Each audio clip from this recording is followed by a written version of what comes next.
ஆண்டவரும் அருமை இரட்சகருமாகிய இயேசு கிறிஸ்து நாமத்தினாலே அன்பின் வாழ்த்துக்கள். இந்த நாளில் ஒரு வேத வசனத்தை தியானித்தோம். பூமியின் மேல் அக்கினியை போட வந்தேன், அது இப்பொழுதே பற்றி எறிய வேண்டும் என்று சொல்லி.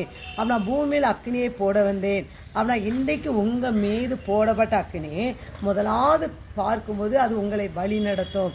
நாம் எந்த பாதையில் செல்ல வேண்டும், ஒரு நீங்கள் வழி தெரியாமல் இருக்கலாம், உங்களுடைய பிள்ளைடைய வாழ்க்கையில் வழி தெரியாமல் இருக்கலாம்.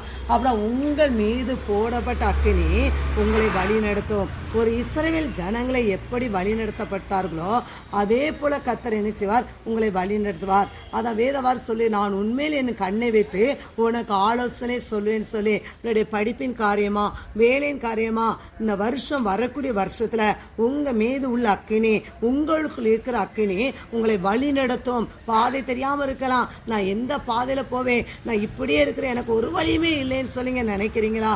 இன்னைக்கு கர்த்தர் சொல்கிறார், உங்கள் மேலே உள்ள அக்கினி உங்களை வழி நடத்தும். எனவே கர்த்தர் தாமே உங்களை ஆசீர்வதிப்பாராக. ஆமென்.